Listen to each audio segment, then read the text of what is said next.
I am in a company of someone whose music taps into a world, a movement that has birthed some incredible artists over recent years. Some of those artists have an incredible tone, a tone that echoes London, boasts its soulful, stricken grooves. On the back of a 5-track EP, Where Are Your Branches? And fresh from his tour, Oscar Jerome. How's it going, man? Hey, I'm good. What was life like in Norwich? Yeah, it's good, man. It's a big enough place for you to have a lot of friends and stuff, but it's small enough for you to definitely want to leave. But yeah, it's cool. It's easy to get out to quite natural places. There's some good musicians. There's actually loads of jazz musicians that have come from there for some reason. I don't know why, but there's loads of people that are really killing it now. I don't know what it is. Something in the water there. But yeah. Well, it's working for you. Yeah, man. Yeah. So would you say your upbringing was musical? Does your family into music, brothers, sisters? My dad is, but they all really love music. Then none of them are musicians really. My dad's a guitarist, but he's just amateur kind of stuff. But he got me into a lot of the stuff I was listening to. He really loved a lot of jazz musicians, obviously Miles Davis, John Coltrane. He also got me into a lot of blues stuff, and Frank Zappa as well. He's obsessed with him. When do you remember getting into music then? I got into music. I started playing guitar when I was about 8, but before then, I always just was obsessed with music. I was just singing constantly since I was a little child. But yeah, and I used to have little rock bands and stuff. I've always been writing music as long as I can remember. I started doing gigs when I was about 14, I think. Wow. What kind of gigs? Just random pub gigs where I shouldn't have actually probably been there. But yeah, and school talent show, playing playing rock tunes. Then I got into hip hop and I was like, oh no, none of this rock stuff. And then now I'm kind of starting to realize that it's actually pretty cool, Jimi Hendrix and all of that. Yeah, love that. What music was popular for you when you were growing up? I don't know really, because a lot of the music I was listening to at the time, I was always a bit of an outsider, kind of. I just a lot of my music taste was probably partly molded by Tony Hawk's Pro Skater 2. Into games, yeah?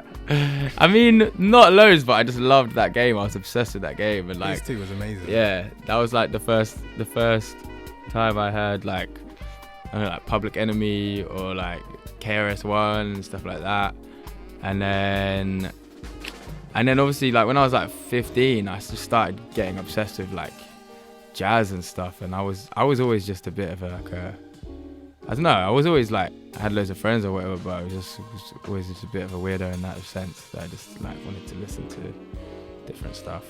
Most people I speak to always feel as though they were a bit sidetracked from their friends musically. Yeah. Growing up, because I think this scene now, yeah, it's amazing, but especially when we were young, it wasn't something you tell your friends about at all. Yeah. People would be like, "Oh, you're going to do a jazz gig, or paint the town beige."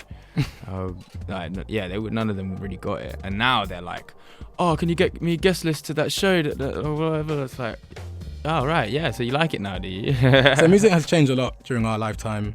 I want to talk to you about your perspective on this new scene. So across London now, there's a new generation of musicians. They're being inspired by broken beat, house, underground, grime to create a sound that reflects London right now. I grew up on grime personally. Mm-hmm. I still love it. I don't know if you've seen that set with Mez. He did that one take with Tim and Barry. Yeah. Kamar Williams. That was mad. Yeah. That would never have happened 10 years ago. Never. What do you think has made this new crossover? Why is it appearing? I think part of it is popular music's a bit stagnant at the moment. It's become very much like a formula, and I think you can really hear that.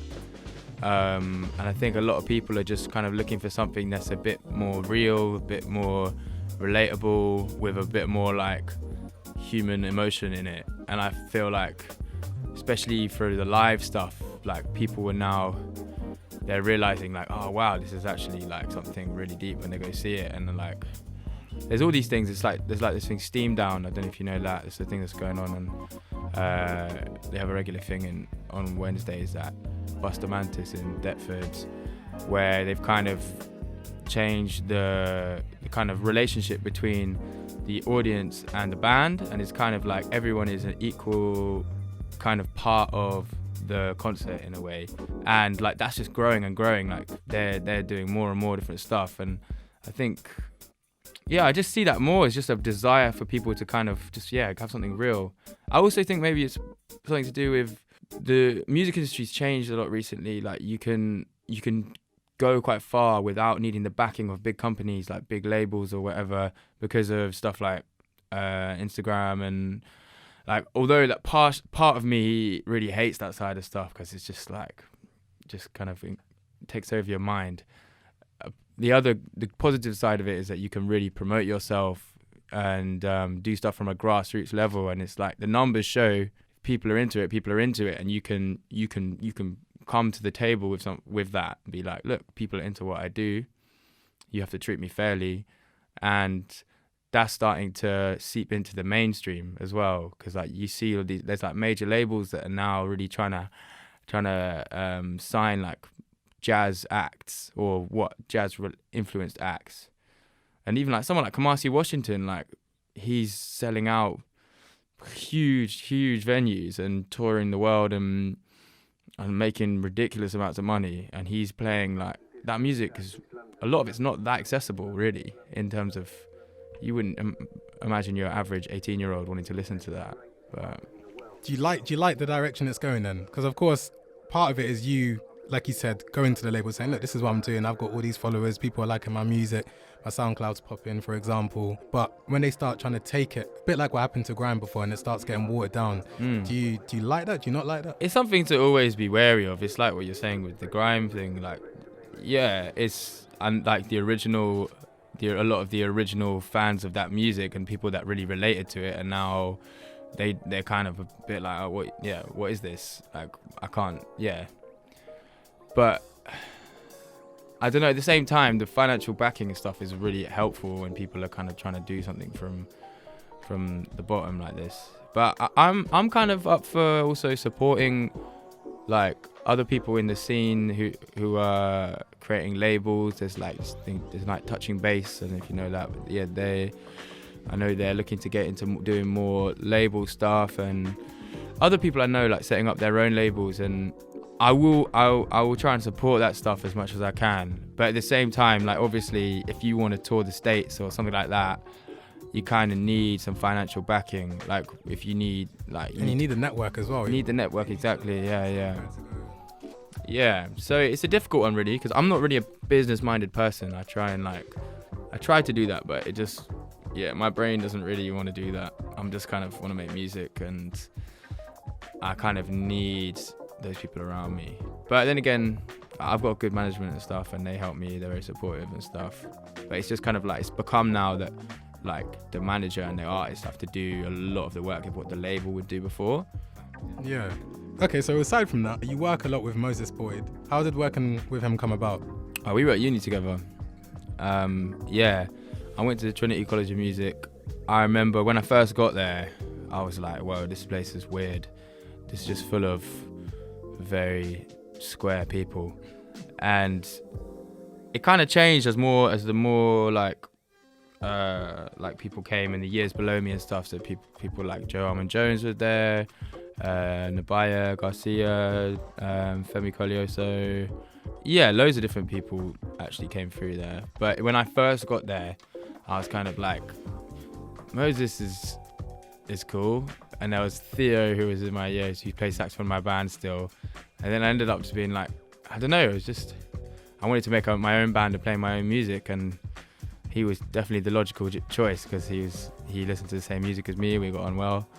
And yeah, just from there, we just been good friends since. Like, what kind of music were you guys listening to that made you know, yeah, you know what, you get it? I mean, I love a lot of, obviously I said like a lot of hip hop stuff and a lot of like reggae stuff as well. Yeah, some grime and like, I don't know, like loads of other things as well. He just had a very eclectic appreciation of music, whereas like a lot of the people, especially when you go into jazz school, the people can be quite purist, and they think that like this is the height of like human creation, it's jazz, when it's such a loose term. Like it's just kind of music. Like I feel like the term jazz wasn't actually created by the musicians that were making it. I think it was probably some journalist or something that came up with that term. And yeah, I just kind of, I've always equally loved different types of music and wanted to take influence from them, and I've never really viewed myself as a specific type of musician. I just want to just make good music. Yeah, it's an interesting point you make about the label jazz, because I think any genre at any point, especially with jazz, it represents the society of that moment. So whatever jazz was in the 60s, 70s isn't what jazz is going to be now.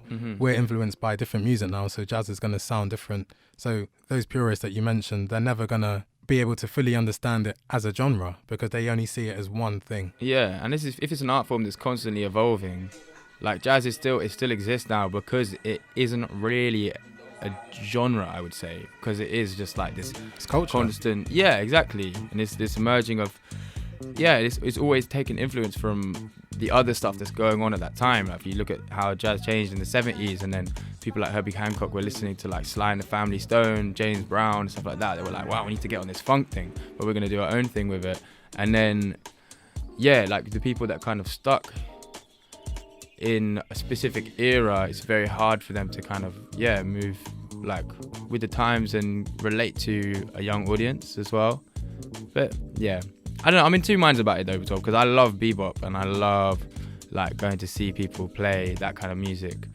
And there's some musicians in London which are incredible at that, and I'm grateful that they're doing that because I love it. And I was playing a lot of that music like when I was studying and stuff, and after I was studying I've kind of moved away from it now. But it's a beautiful art form, definitely. I don't want to be too negative about it. It's just I think it's just a lot of people's attitudes, I suppose. So you mentioned before, because I was so confused, you know Newbie Garcia, you know Moses Boyd, you know Jerome J. I was thinking, how do you guys all just collab together all the time? But you said you all went to the same uni, but that must be quite special, because I'd say out of this little niche, those are the names that I'd play. I'd play Jerome J, I'd play Oscar Jerome. What is it about where you guys studied, or what is it about you guys that make you guys the way you are? I think a lot of it was also the area that we were living in. Like there was quite a exciting kind of thing going on in Southeast London at the time. There was this night called Steez, which a lot of us were involved in, where it was a very like kind of collaborative atmosphere. That was run by this guy Luke Newman, who's he's featured on some of Joe's stuff actually. He's an amazing vocalist and rapper and poet, but he just had this ear for good music, and he would find all these people and get them together at these events, and they just started to grow and grow until we had like it was playing to massive audiences. The people that probably had never even heard of us, but they trusted the night. They knew it was like a cool happening, and then through that, I think a lot of us got to know other musicians that were from that area, and like people like United Vibrations and stuff with like Yusuf Days, and then a lot of like other rappers that were involved at that time, producers like Maxwell Owen and stuff. And yeah, it just became a real kind of community, and it grew outside of that thing. Like there was quite a few of us at this uni, but then there was a lot of other people from other places, and it just kind of, I think that was the main thing, and it was a real like melting pot of people from different backgrounds, people with different interests, but having a common thing of just wanting to create stuff. So you were on the YouTube channel Colours performing my favourite track of yours, Do You Really? How did that happen? Did they contact you? How does that come about? Yeah, just one of the people got in contact with me. Yeah, like I'd been there before because I played on it with Poppy Judah a few years ago. So I think maybe I was on their radar from that, but yeah, they just sent me a message. We were like, "Do you want to come down?" So yeah, because you got a lot of love from the Poppy Judah performance on the comments to people like, "Who's that guy in the guitar?" I think you even replied, "It's like, yeah, it's me." You got a lot of love. Do you like Colours? Do you like what they're doing? Yeah, man, it's great. It's a good platform. Like it's I would rather play a song for longer than a few minutes. But then again, I know that it's the great thing about it is it does push it to a wider audience, and it can really help people to blow up. And like, so you see someone like Mahalia, she's blown up after that thing. That song Sober is amazing. Yeah, it's like that's done so much for her. And I think in some ways it's because they do pick some quite interesting people, but it's a really good way of like it being like a springboard for certain people. Up and coming, in terms of like them, and then making it in that very digestible kind of package. It's kind of like 3-minute little bite size. Yeah, exactly. Hello, this is Oscar Jerome, and you are listening to the eclectic sounds of Reuben Green live on Groove School.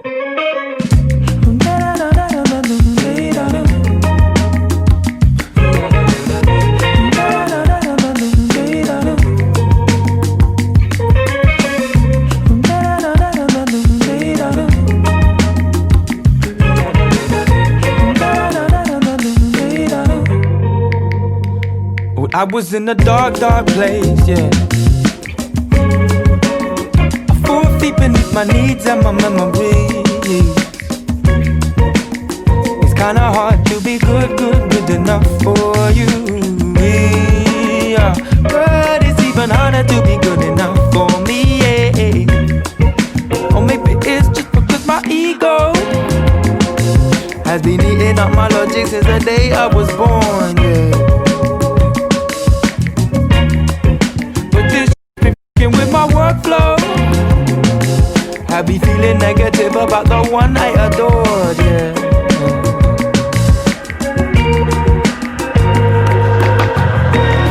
So we've come a long way since long train rides, and I'll gladly take a slice of humble pie.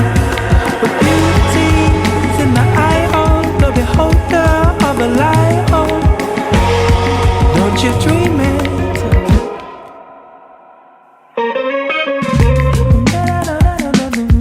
You say what's right, try do what's right, but do you really feel it? Or you say what's right, try do what's right, but do you really feel it? Or you say what's right, try do what's right, but do you really feel it? Or you say what's right, try do what's right, but do you really feel it? But grateful for some time for reflection, but I mustn't let my lens be blinded by sex. But I must admit that I love the attention. Man, if a woman wants to act dirty, that's a choice and a choice I will respect. Or maybe it's just because my ego has been eating up my logic since the day I was born, yeah. But this shit's been with my workflow. Had me feeling negative about the one I adored, yeah.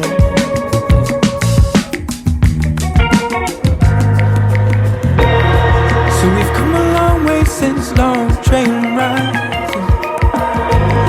and I'll gladly take a slice of humble pie. The beauty's in the eye of the beholder of a lie, oh, don't you dream it?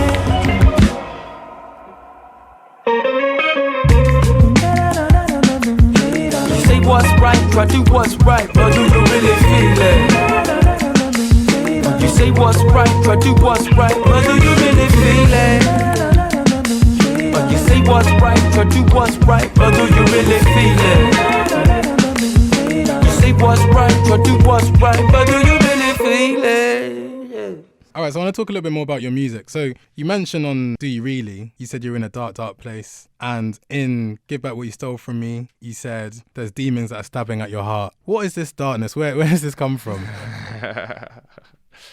Do You Really is like, that's me kind of being very honest about my my insecurities and my flaws in terms of like being in a like heterosexual relationship, and like how I'm kind of, I don't know, expectations of myself and the person that I'm with to like to fill a certain role, and like how knowing that, being aware of a lot of things that I could be doing wrong, stuff to do with my kind of toxic like male ego and stuff, but then being able to get from a point of knowing what this stuff is, and then to actually have it something that's inside me that's gonna completely change the way that I form relationships with people and just go about my life. And I think that's a really difficult thing to actually put into yourself. Like obviously you can know this, you get lots of people that talk about a lot of political things and they're like, oh yeah, I'm not this, I'm not racist, I'm not homophobic or whatever. But you can just say this stuff, but you still like to actually embody what you're talking about is a completely different thing. And often the way people use this stuff is like quite a, I feel it's quite a self-conscious thing. Like you're trying to make yourself look good by saying, oh, I was at this rally for this thing, or I was at this place. Like you, to be able to actually just, change the way that you think, because we are so brainwashed for our whole lives to live a certain way, and there's so many things clock on a day-to-day basis that are really negative. Other people would feel are really negative. So that's kind of what that is. Why did you feel like you wanted to put it into a song. So, of course, acknowledging maybe an issue and then trying to fix it, that in itself is a great thing. But why do you feel like you want to put it into a song as well? For me, like a lot of these ideas and a lot of these things have partly come through I've been with some quite political women, like that I've been in relationships with, who definitely helped to shape the way I view stuff. But I don't know, I feel like it's important, especially because I'm a white man, like it's important for the oppressor in a situation to outrightly say something and outrightly criticize themselves, because like that's like, yeah, it's necessary, it's so necessary, and I feel like not enough people do that, and I'm just trying to I feel like I have a responsibility to talk about these things and just to make other people think about these things and hopefully change the way that they go about. That's refreshing, because sometimes when you hear a song, the lyrics are great and then you wonder, but does he really know or feel or understand what he's talking about? But for you to put yourself at that level where you want to test yourself, understand it, know your position in society, and then put it into music, that can help people. Yeah, and I suppose in it, I'm not trying to say that I'm like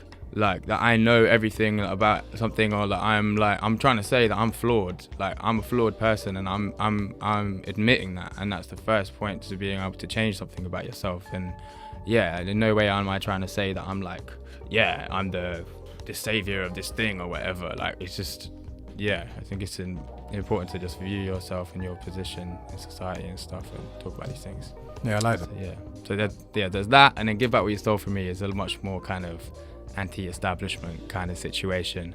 That's like the stabbing, like that's quite dark lyrics, isn't it? I don't know, I was quite young at the time, but I like it. Dark, yeah.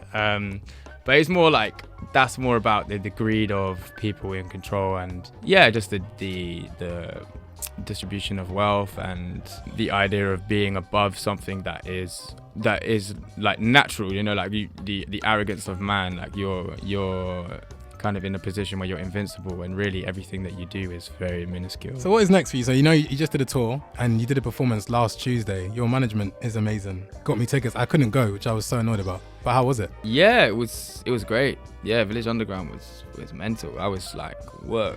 I got up and, because I was worried about that show. I was just a bit like, this is a massive show. I'm like, are people gonna come?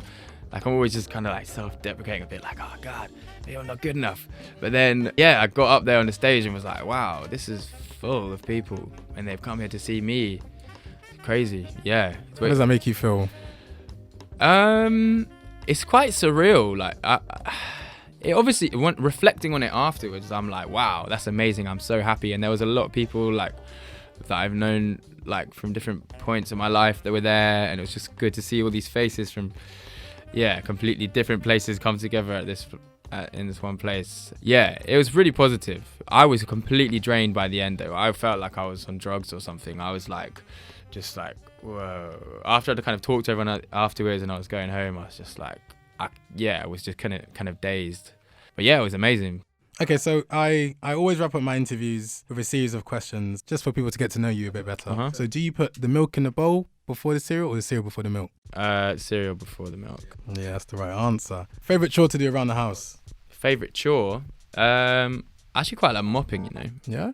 Mopping's quite therapeutic. I think everyone likes hoovering. Yeah. Hoovering's, I mean, I wouldn't say I love it, but yeah.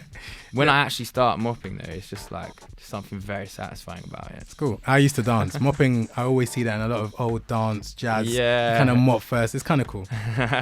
After a long day, doing a million things like an interview today, what's the best way for you to wind down? What do you like to do? Probably link up with my girlfriend, just chill, or I don't know, cook food. I love cooking. Yeah. So that's always a good way to unwind. What do you like to cook?